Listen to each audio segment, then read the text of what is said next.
All right, glad to see everyone here. Glad to see folks out and about. It is good to be out. I think this is the second in-person speech that I've given since COVID hit, and so glad to be here. This is the fifth time I've been in Southern California the last 2 months. So I've been living on airplanes, coming out here and traveling around the country. It's been quite a busy time for our show. We launched our Black Star Network, digital network, September 3rd, and so we've been busy with that, shooting interviews all around the country, and so spent time this week in Brunswick, Georgia, Wednesday and Thursday for the black pastors who gathered at the trial of the 3 white men who were on trial for killing Ahmaud Arbery. And so there Wednesday and Thursday, and there was in New York City yesterday doing some interviews, and flew here last night. So I was always glad to be among folks who understand what our commitment is and what we're trying to do. And so glad to see all of you here, folks who watch the show, who support the show. Thank you so very much. And again, glad to be here because events like this are critically important. And I want to get right into it. But before I do this, I got to go ahead and say this here. Y'all shouted out all the folks with the D9. I know there were some other brothers here who are members of Sigma Pi Phi, who are archons. So shout out to, raise your hand if you are. Got one here. Got to shout them out. And then, of course, I don't know how a Kappa sat next to me. Said, what you say, pole mark or something like that, what y'all call it? Man, just call it damn president. Just got calling all the names. Just and he was talking the trash. I had to remind him. I said, without Alpha, y'all just cap aside. And I don't know why. He said, normally it's an Omega who says something stupid to the speaker before they speak. So always the first rule: leave the speaker alone until after. Never see that. You know he wasn't Alpha because that was not a smart move. Talk trash to me before I speak. But it's all good. It's all good. So I appreciate Kappa. Somebody got to work with Alphas. So I appreciate that. But it's all good. It's all right. I mess with all of them. Some folk take it personal. I tell them get over it. Alpha's still your daddy. That goes for the AKs and the Deltas too. Don't even worry about it. That's right. Y'all know. Y'all got to start with us. That's right. Y'all came to be trying to put yourself in the front. Don't even try it. All these Deltas going to me talking about, y'all, look at you. You married a Delta. No, I was an Alpha before she was a Delta. Let's get that clear. That's right. That's right. She grad chapter. I played undergrad. No. That's fine. I'm just saying that came after we were married. Some folks trip like that. I know. Plus at the national convention now. So I remind her too. I said, remember, Alpha's your daddy too now. Don't even forget that. So it's all good. It's all good. We always, trust me, she always like, here you go, start that. And I was like, well, it's factual. So I got to mess with her too. So, and I didn't even wait when I had my 30th Alpha anniversary a couple of years ago. I said, don't worry, I'm just buy my own gift. So anytime, especially when I see Omegas and Sigmas who talk trash, I just tell them, just kiss the ring. And you Kappas, y'all can see that in the back, huh? Yeah. See, that's what happened. See, I tried to warn them. I was like, don't start.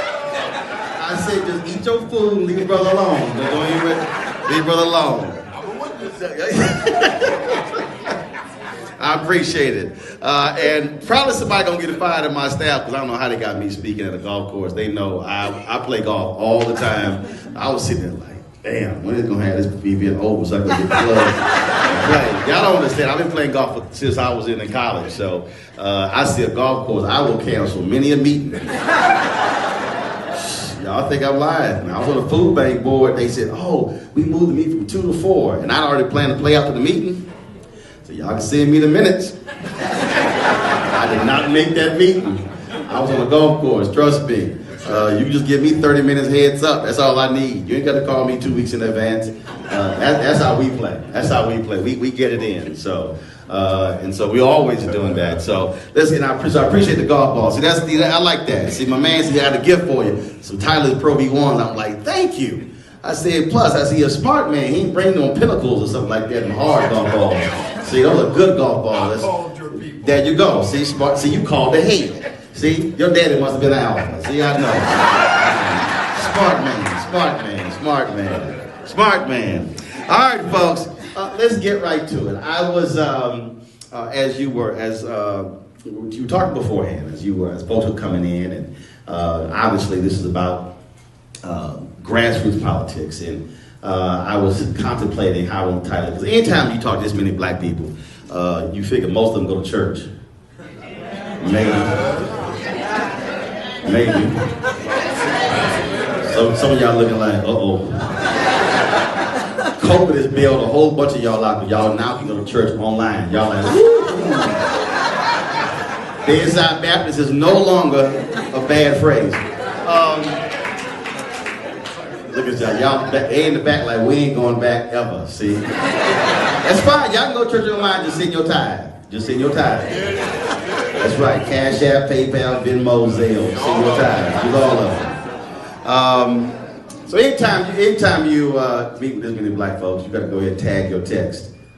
Now, the person next to you they have no idea what tag your text means. That means they do not go to church. Yeah, some of y'all like, what? You know what that was? Tag your text? See, where you from? Here, California. There you go, right there. That's the problem, right there. See? Anybody black in the South, tag your text. What does that mean? Y'all don't know. Nobody from okay, I'm just going ahead. Y'all gonna be on the show come Monday. So typically when the preacher says, now let me tag my text, let me give the title of the sermon.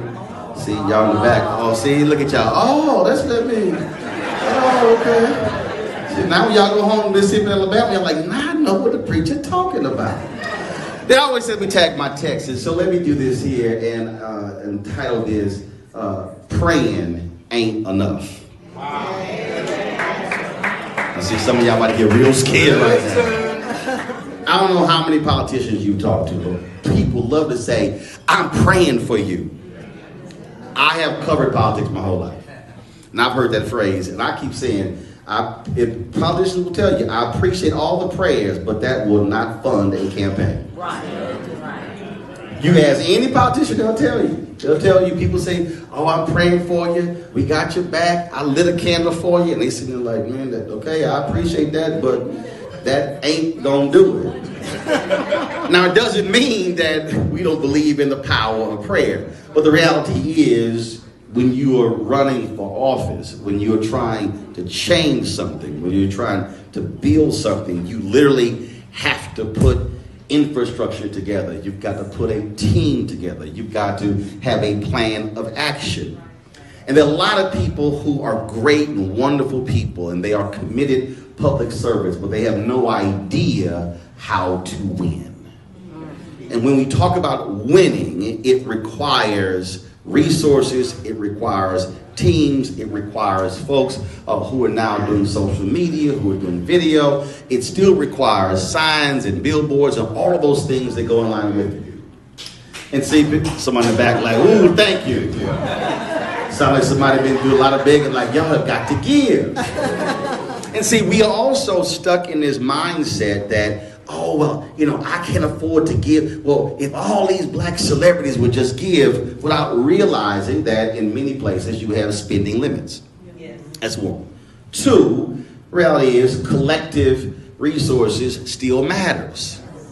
When Bernie Sanders ran for president, average gift was $27. If you look at when President Barack Obama ran for office, there were people who would some people were tithing literally $10, $20 a month. Well, over the course of a year, $20 a month is $240 a year. That money simply was adding up. And so you do that times 200 people, then you actually see real numbers. And then people say, well, we want to see change, we want things to happen, but what I always say is you're not going to see anything happen unless you literally elect the very people who can make those things happen. And so we have become so accustomed in this country to also only focusing on what happens in Washington, D.C. Or if you're in this state, what happens in your state capital, Sacramento, without realizing that nearly every person, not nearly every person is greater impacted by what happens locally. I'm talking about if you really begin to break down politics. I'm talking about in its most basic and simple form. Is what happens just outside of your door. Okay, so you live in a neighborhood. You're tired of people who are speeding up and down the roads. Then you say, we need to have some speed bumps. Ask the most basic question. How do speed bumps get installed? Who has that authority? Who delegates that? Is it the city? Is it the county? Exactly who does it? That's local politics.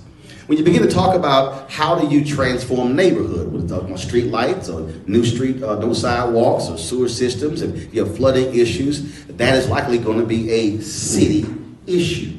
If you live outside of the city, who handles law enforcement? Typically, it is the sheriff. Those are local issues. And there are people who are walking around today who are utterly clueless about politics. And I mean people, not folks who don't have college degrees. I mean people who have college degrees and graduate degrees. People just don't know how to connect the actual dots. Because what we've done in this country, we've completely obliterated civics in this country. Yes. What is that? I mean, I can't tell you how many people I run into where they think they live somewhere and they go, well, Congressional Black Caucus is not helping me. I'm like, because they don't even represent you because you have no idea who your member of Congress is. If you would go around, seriously, just start with your family and say, okay, who is your member of Congress? They might say something. Then you go to your laptop, you can go to the website and type it in, put their zip code in. More than likely, they're wrong. I'm telling you, I see this every single day. I travel all around the country. I lived around the country, and the same thing happens. And so when we're talking about how do we change, you can't change something if you have no idea even how it works. And so if we're going to be serious about redefining our politics, then we have to learn what does that actually mean. So take, for instance, school boards. People right now, white folks across America losing a damn mind over a totally BS, made-up, Fox News-driven thing on critical race theory, which is only designed to drive up the anger among white voters. One fact, the election in Virginia was over the first Tuesday in November. There was a complete drop-off over the mentioning of critical race theory on Fox News and all the conservative networks and conservative talk radio. Oh, so November 2nd, it was the biggest issue in the country. November 4th, no big deal. And I said a year ago, after Trump lost, I said, look, they're going to need white people to be angry in order to vote in the next election. Because what we have to understand is people vote based upon emotion. One of Democrats' biggest weaknesses is they try to appeal to the logic and the common sense. No, seriously. When people are pissed, when they're angry, they're motivated. When a person isn't pissed or angry, they're like, okay, I might vote, I might not. That's what happens. And so you saw that happen and then when they threw it out there and the folks jumped on it, there were people I live in Loudoun County in Virginia. There were people who were coming to the school district. I'm talking about 200 people signing up, railing against critical race theory. The superintendent's going, we don't teach it. We don't teach it. We don't teach it. It's not in our schools. But if you also need to understand what the game was, because the game was not critical race theory. I mean, they literally even talked about it. Christopher Ruffo, you saw him when he was on Joy and Reed shows and other shows. He even tweeted this. The issue was not critical race theory, which first, look, I have run 3 black newspapers, news editor of a black website, Tom Joyner's blackamericaweb.com, Tom Joyner, TV One, major broadcasting cable network, written for Savoy magazine. This is my now 14th black media experience. In my entire career, I didn't write a damn thing about critical race theory. Now, you ain't gonna find nobody blacker than me who's worked in black-owned media my entire career and had never come across critical race theory until these folks started losing their damn mind last year. And don't know. Because it was only being taught on a very high level in law schools. But that was not the issue. The issue was not critical race theory. The issue is if we could lump anything dealing with race under the critical race theory banner, that would then tick them off. That was the real issue. So when you had DEI, diversity, equity, and inclusion, all coming about after the death of George Floyd, that's what the whole issue was. The issue was the changing demographics of America and what's happening. That was the issue. And so the anger that has been fueling these folks is because the blowback of they do not want to see America being redefined. Why? Because we now actually have a voice. That's what I said today on Tiffany Cross Show in MSNBC. See, oftentimes we are responding to the wrong thing. We're not responding to what someone actually is saying. We are inferring what they said and then reinterpreting it. No, I'm listening to exactly what they say. And so when you hear the phrases, we're losing our way of life, you have to stop and go, what exactly do you mean by your way of life? All of the drama with Colin Kaepernick taking a knee. You see, people were not listening properly. This is not what it means to be American. Actually, it is.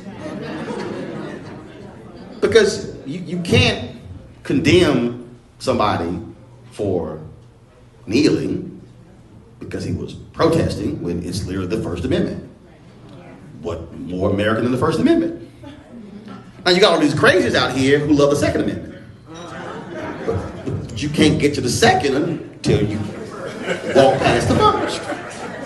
So y'all want to leapfrog the first, get to the second.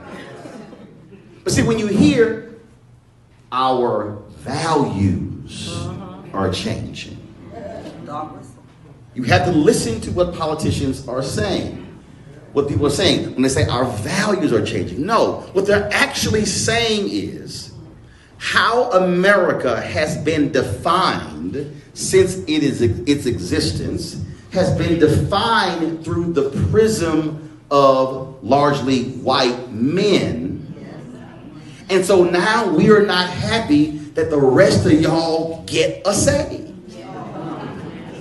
I'm telling you, if you listen to the language, you hear it, you hear the language.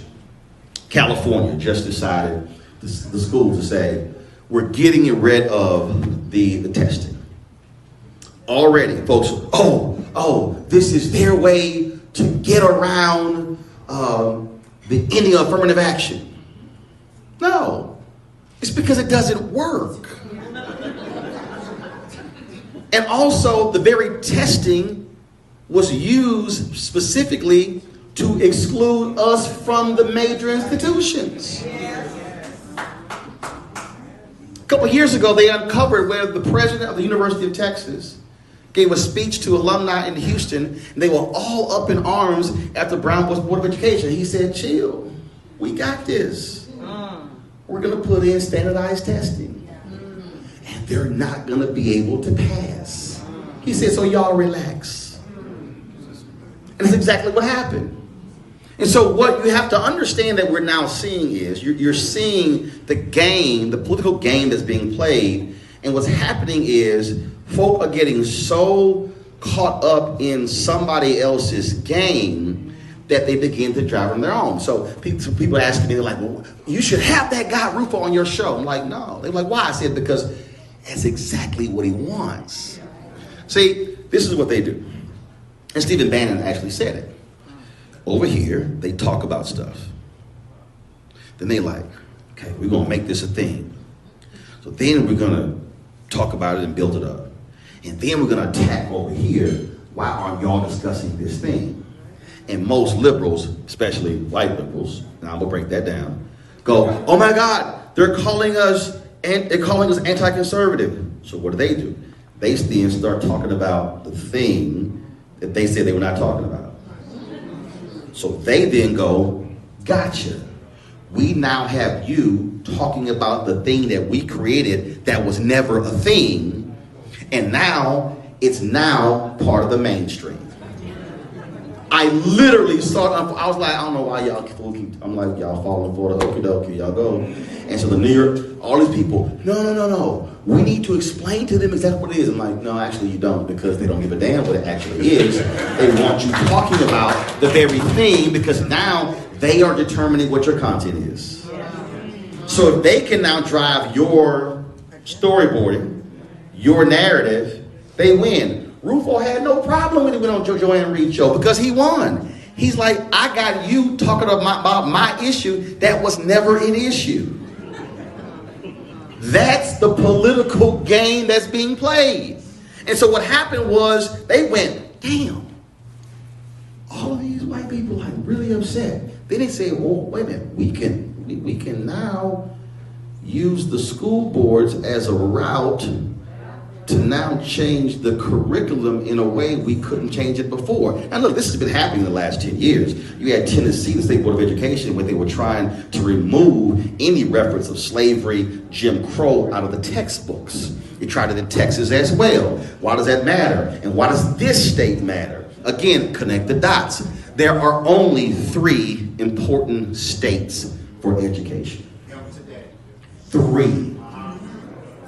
Texas, New York State, and California. Why?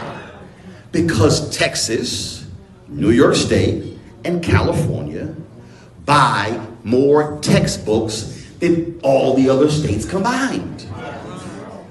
So when Texas, New York State, and California, if they can change the textbooks in one of those states, they literally are changing the textbooks in multiple states. That affects curriculum. And so their game plan right now is, how do you take control of the curriculum by going through your school boards? But see, is much deeper than even the curriculum. Because the reason this gathering is important, the reason why pooling resources together is important, because you now have to also understand what controls the economics of communities. So, your school district, how large is the budget? $800 million. $500 million. $500 million. The city council, how large is the budget? 285. No, the budget. How large is the city budget? 285. 285? 285 million? Yep. 500 million for a school district? How about the county?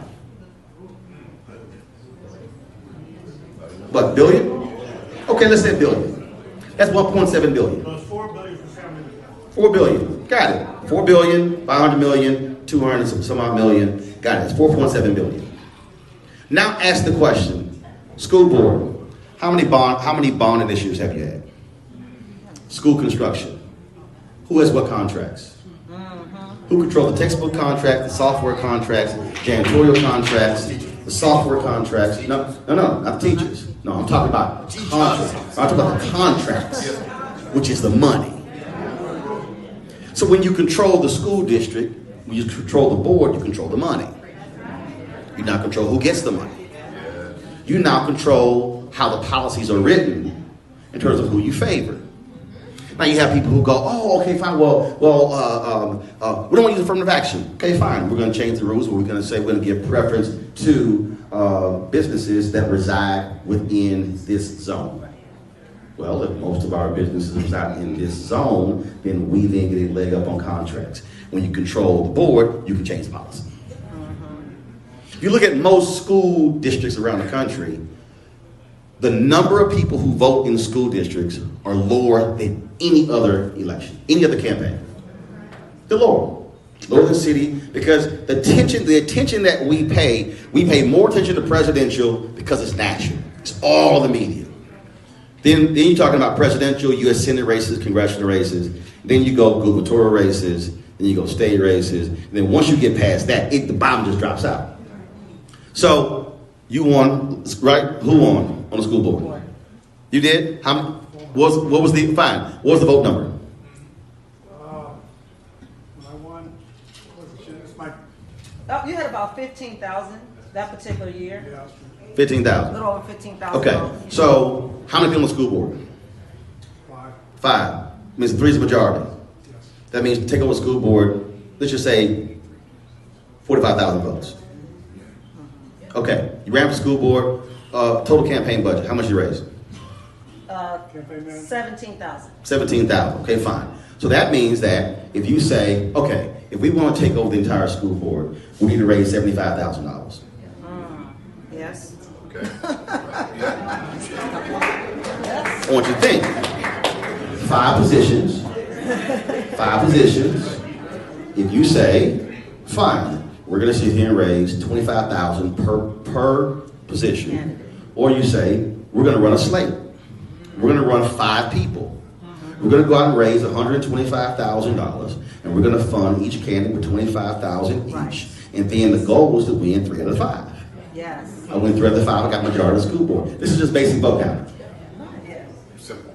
And so when we're talking about power, look how much money people will then work together to bundle to raise for a congressional presidential campaign. That's great, that's wonderful. But the reality is, the amount of money, I guarantee you, if you run the numbers, you probably in this city, you probably raised more money for a presidential campaign. For one presidential campaign, that was not even a blip of the billion they raised, when literally you could have taken those exact same resources and taken over the entire school board.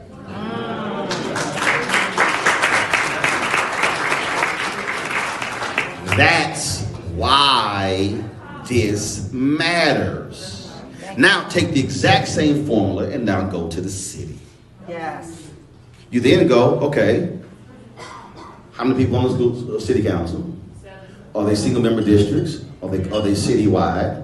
And then it's a question of, okay, fine, single member districts, okay, who lives in what district? How do we target that particular person? Most people, and then what you also do is, you'll be smart enough to go to people and say, look, you can't have 5, 6 damn people running because you're going to guarantee the incumbent is going to be able to win. You got to be able to consolidate power to have leverage when it comes to the resources.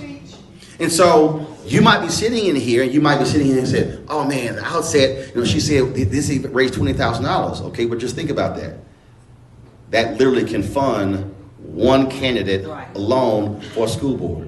Right. Now you begin to say, okay, hold up. So now let's rethink how we're doing this. But again, match how much you're raising to also what you now control by being able to change policy. You have to then go in and break down the numbers. See, one of the greatest mistakes that many African Americans make is we approach politics from the perspective of we want to focus. And I'll throw it out there. What would you say are the top 3 issues in the city? Throw it out. Pollution. Roads. Pollution, water, roads, homelessness. No. Right. It's economics. No. Did you follow what I'm saying? Talk to him. No. It's economics. Every single thing you just said is determined by who controls access to the dollars. Right.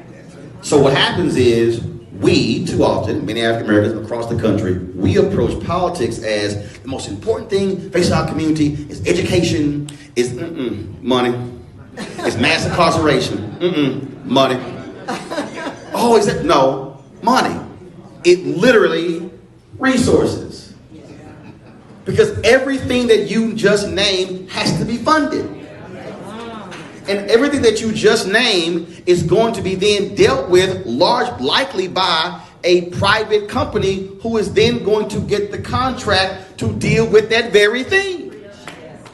Which now means that you have to now be asking, okay, what is the business capacity of black folks here? Which means that your survey now has to be, okay, so Who in here actually owns a business? Raise your hand. Who in here has a business? No, keep your hands up. I need to see when their hands drop. Who in here has a business that employs more than 5 people? Keep your hands up. Who in here employs a business with more than 10 people? Who in here has more than 20? Who in here has more than 25? There are 2 hands up. And they work for the same company.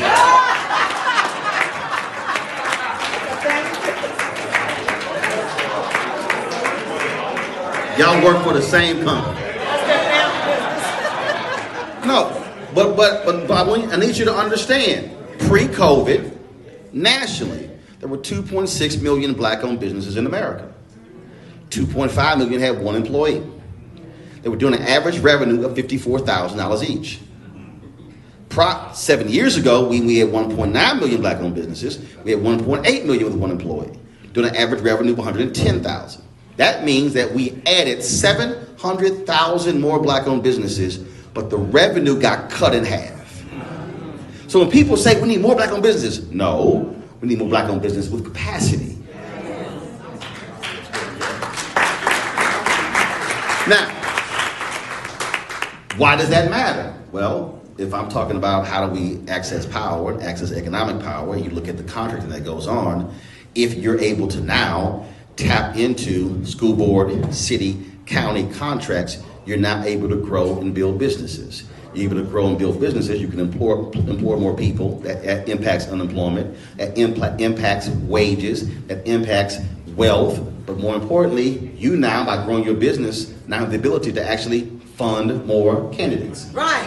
Yes.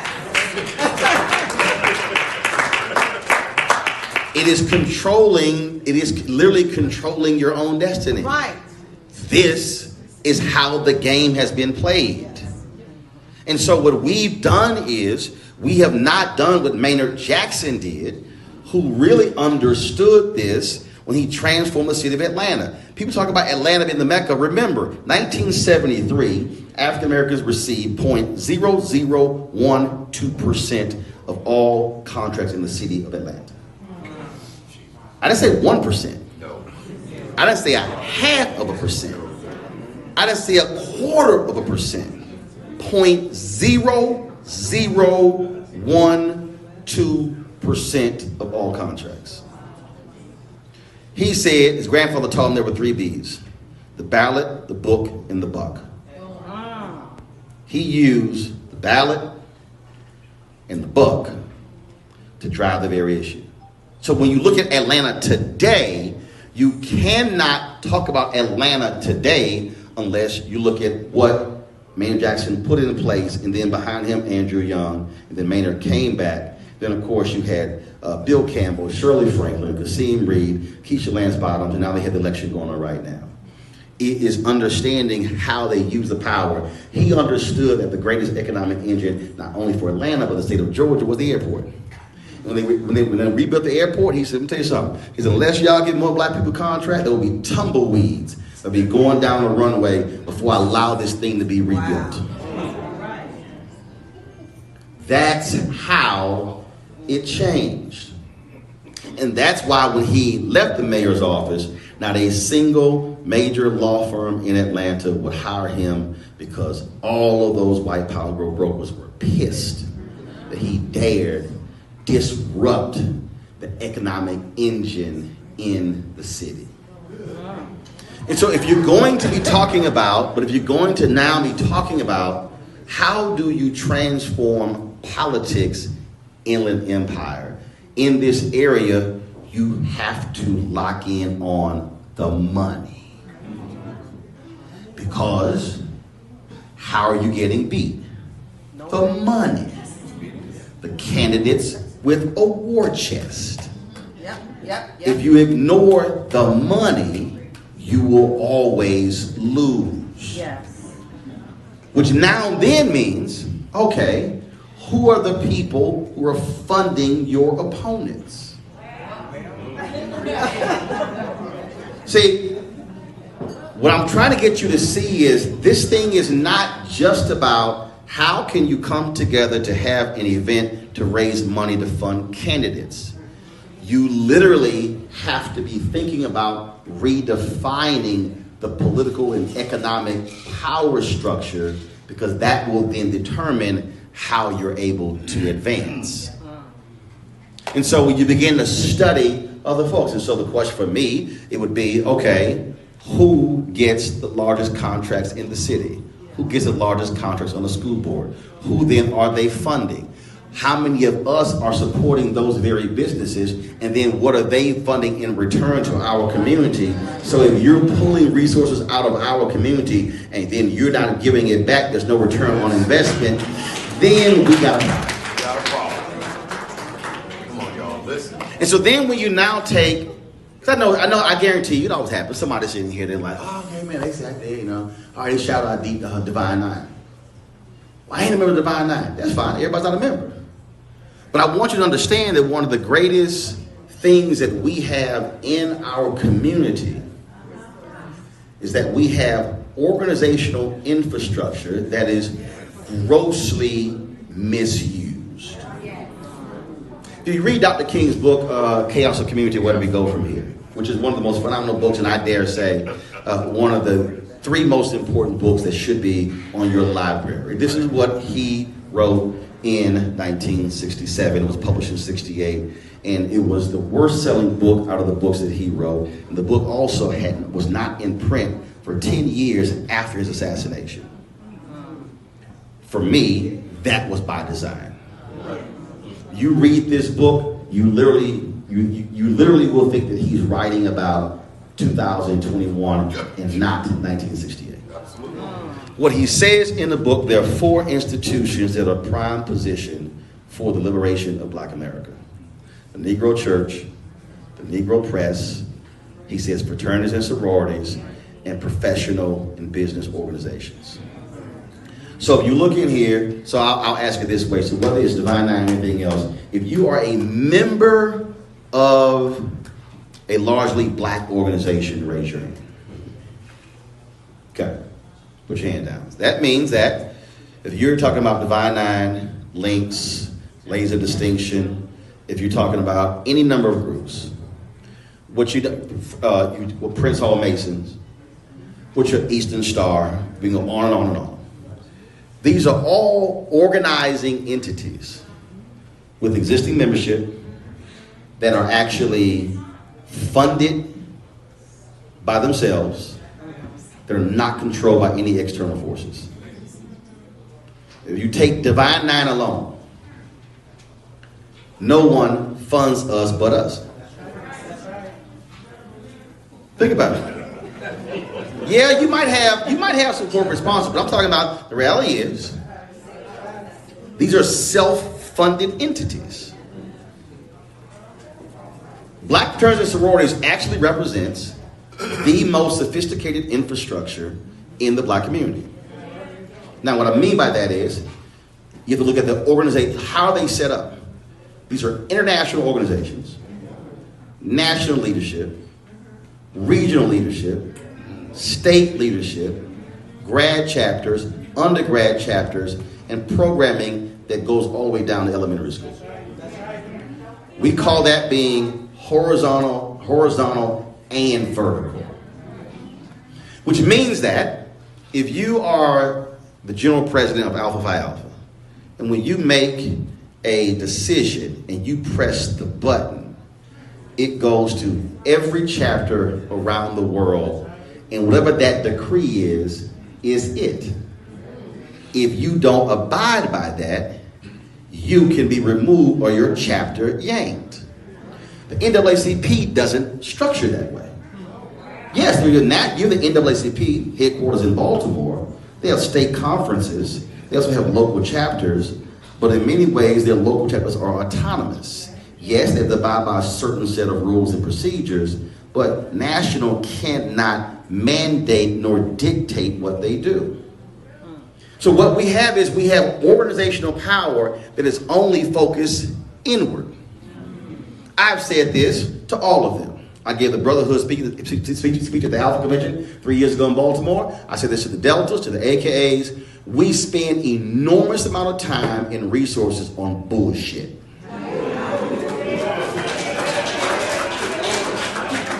Yes, I said it. I got no problem saying it. Because when you're only, follow me here, when you're only talking about what's happening inside of our walls versus what's happening out there, then what's going on? Okay, I'll give you this way. Just so to understand. Again, how you use economic power. How often does school board meet? Once a month. Once a month. When? Wednesday. School board meets on a Wednesday. Okay? Once a month, right? Twice a month. Districts are twice. Okay, twice a month. Okay. You got, I'm just going to take Divine 9. Again, I'm trying to walk you through how you use power. Divine 9, 9 organizations meet twice a month. That's it? I think that. Okay, let's just say twice a month, fine. That means you should have one fraternity, one sorority that says we will be attending school board meeting this month. The commitment is not every month. Because hell, you got 9. It's 9. Which two gonna have, who's gonna have December? So they don't meet in December, fine. Who's going to January? Got it. Who's in February? Who's in March? Who's in April? Who's in May? So now all of a sudden, you get a school board meeting. They look up, who the hell these 20 people in black and gold? Who the hell these 50 women in pink and green? And then next month, they like, who the hell these 50, 60 women in red and white? Hold up. Who these people in blue and white? Hold up. Who these people in purple and gold? And who these people in, wait a minute, hold up. Now they sitting here like, do y'all know who these people are? Now, what does that now do for the black community? The black community now is saying, who the hell are these people in the black and gold? Because if we really want to be honest with ourselves, if we want to be honest, it's a whole bunch of our folk ain't never seen us. Because, now see, I know I'm stepping on toes. Because see, folks like, no, we are this program. No, that's inward. I'm talking about how are we leveraging our infrastructure externally. I'm talking about how do we use it to begin to say, yes, we're going to be funding this. Now see, here's the key. This is where Divine 9 get all screwed up. Folk go, oh yeah, but we can't impact our 501c3 status. No, first of all, the law says you cannot endorse candidates. It does not mean you cannot endorse policies.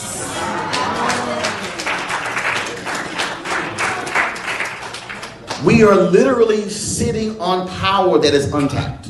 Wow. That is unused. We're literally sitting on it. And it's not being used. And we're only using it inside of our group. And really on what? Look. The head of the Boule said, hey, Roland, he said, I want you to present at he said, the Grand Boule. I said, I don't do bullshit, bro. No. I want you to understand. I know. I'm giving you the quote. The reason I'm trying to explain this to you is because that's part of the deal. I'm not interested in going to the Bahamas for the Grand Boule in order to go to an art event, and go to a cooking deal, and to go on a cruise. No, I'm not. I said, you can't tell me that you have this collection of black men that's supposed to be the be-all to end-all of all black male groups, the upper echelon of black men in America, and we ain't talking about a damn thing that's political, economic, and social. Right. I'm not wasting my time. And so what I'm trying to get us to understand is we need to stop patting ourselves on the back organizationally and then begin to say, no, how are we leveraging this power beyond? But see, this for me, this is not just with Divine Nine or the Boule or look. When the brothers came to me, they said, "Hey man, we want you to be a part of Prince Hall Mason." I'm like, "Cool." I said, "But you do know what's gonna happen when I'm in." I ain't here for meetings unless that meeting actually means something. Look. I'm a life member of the National Association of Black Journalists, 3-time board member. I get inducted next month to our Hall of Fame. When I got on the board, I told them I'm not here for games. I said if we're going to use our power as the world's largest minority journalism organization, I said then we're going to do that. So when we met with corporations, I said I walked in like we about to meet, and I had to deal with some of our people who kind of like, yo, Roland, I think you're a little radical with it. I said, yo, I'm not here to be cute. When I sit at the table of power, I need them to understand I'm not playing. And so we are approaching this with a hat in hand, mealy mouth, small, as opposed to walking in saying, no, I'm looking for major, significant, substantive change, and my ask is going to be so large, it's going to cause you to fall out your chair. I'm saying you got to be willing to look at your existing political leaders and say, if the mayor or the council members or the school board leader, if they are not up to the task, you must be willing to look somebody in the eye and say, we going to take you out at the next level. And let me be real clear. Let me be real clear. I ain't got no problem taking out somebody black. Let me say it again. Because I'm telling you, I've seen this game before. Folk like, I don't know, you know, that's a sister. If her ass ain't... If that sister or that brother is not advocating for policies that are specifically benefiting our community for good, they got to go. I see no difference whether they're black, white, Latino, or Asian. See, the mistake that we make is we go, yeah, but you know, that's our kinfolk. No, it's not. This is not about I want to get along with somebody. Right. This is about are our communities, our neighborhoods being transformed? Are our businesses getting the kind of contracts that are needed? Are we seeing growth? This is not about I need an invitation to somebody's Christmas party. Now, if you are not about that life, here's my suggestion. Give your check and leave. No. See, I know some of you, do understand. Some of y'all look at me right now like, damn, you knew who you invited.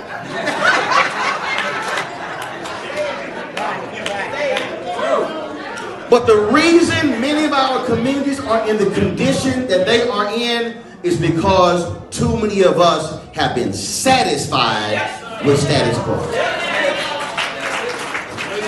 I operate by that scene in the movie Malcolm X when Denzel went to the jail and Brother Johnson had been beaten by the police, and then he said, call the ambulance, and then they called the ambulance, and then the white cop came up to Denzel and he said, okay, he said, you came and got what you want, y'all can go, and he said, no, I'm not satisfied. And there are far too many of us in nice, cute positions with our nice salaries, driving our very nice cars, wearing our nice suits with nice titles, who are satisfied, yet we have not seen the kind of change when necessary. Do understand, I don't get invited to a bunch of the fun stuff with President Obama. Why? Because I was on his behind when he was president. Because see, I wasn't just happy to see a black first family. Too many black folks stayed at the inauguration parade all 8 years. Everybody else left. Everybody else was asking for stuff. I had black people around America saying, no, dog, we can't no, we really can't ask him for stuff because, you know, if we do that, the white folks gonna get mad. He might not win the second term. And I was like, so hold up. You ain't asking for something for somebody white you ain't never met who might do something 3 years from now? I said, you crazy. And people were like, man, but no, man, well, you really can't, we really shouldn't push that hard. I said, no. See, the thing is, we got so wrapped up in him being the first black president, we forgot he was the 44th. I can't ask the previous 43 for stuff and not ask the 44th. So I don't care if you a black governor or county leader or mayor or council member or school board leader. I have a full expectation that you are going to deliver because everybody else is demanding return on investment. The point of raising money to get somebody elected is for there to be a return on investment. And so that has to be our mindset, and we can't be afraid to make these demands. And so leaving here, you now really got to make an even more critical decision. And that is how hard you really are trying to change stuff. How hard are you really trying to redefine this community for the good? See, none of us want to think about it, but the reality is we all have an expiration date. And so the question you got to ask is, what are they going to say about me when I'm gone? But I don't mean just when I'm gone physically from this earth. What are they going to say about when I was the pole mark for the Kappas, or I was the general president for the Alphas, or when I led the AKs and the Deltas, or when I led the church coalition, or when I led the Prince Hall Masons? What are they going to say about when I was president, or when I was on the board, when I was an officer? What are they going to say about my tenure there? Are they going to say that they disrupted things and changed things? Or are they going to say stuff stayed the same as it always has been? I have no interest in anybody ever saying when Roland Martin was here, stuff stayed the same. See, I'm not afraid of them being afraid when I walk into the room. See, again, many of us have been raised, and this is the reality of white supremacy in America. Many of us have been raised, we walk into the room, we walk in head down, bowed, and we don't walk in loud and proud. I had somebody told me, they said, you know, you walk into the room like you belong here. I'm like, you damn right I do.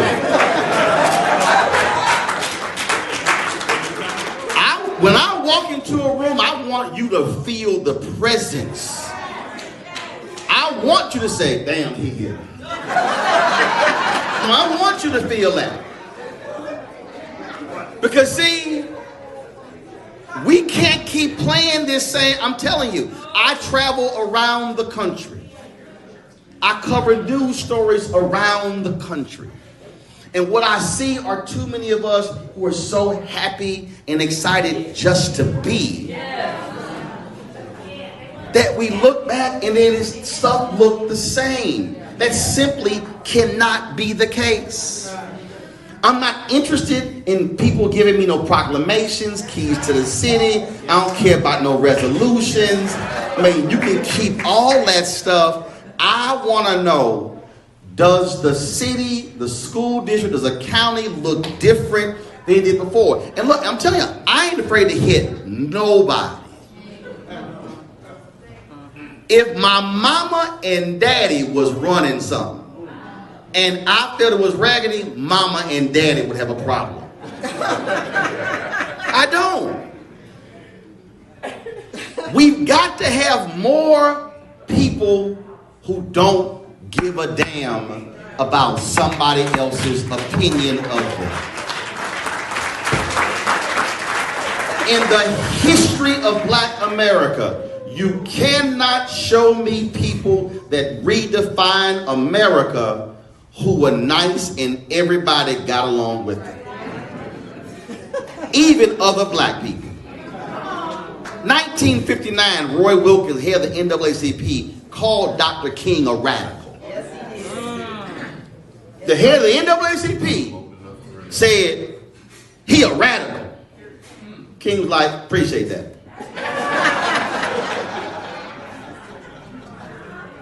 See, so many of us have fallen for America's redefinition of Dr. King because we have turned him into a civil rights bobblehead, a civil rights mascot. Oh, Dr. King loved everybody and he prayed for everybody. No, that was one of the most radical voices America has ever seen. But we let folk quote him every single day who don't care about what he cared about. I ain't letting no Republican, black or white, give any kind of quote praising Dr. King because I'm going to ask him, if you don't support his agenda, I don't want to see your quote.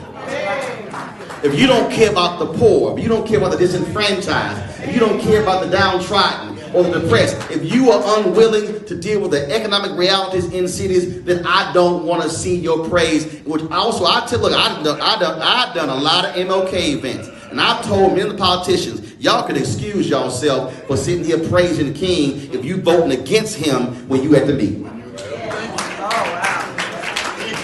We have to be willing to challenge power.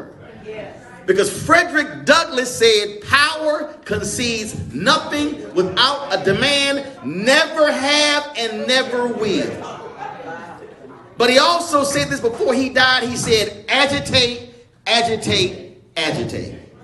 So if you one of those folks and you don't want to agitate, if you one of those folks and you don't want to sit here and press somebody, if you don't want to sit here and challenge power, if you don't want to redefine power, my suggestion is for you to move the hell out of the way because there's a train that's coming. And when that train comes, you're going to hear a whistle coming. And you can hear that whistle from a long, my dad worked for Amtrak. You can hear that whistle from a long distance. The whistle, they don't sound the whistle when they right on you. They let you know, train's coming. Train's coming. Get your bags ready. Because when we pull up, we're not going to be here for long. And so there's some folk here in this city, in this county, in this state that are unwilling to move out the way. Tell them two things going to happen. Either you move for us to move forward or you're going to get run the hell over.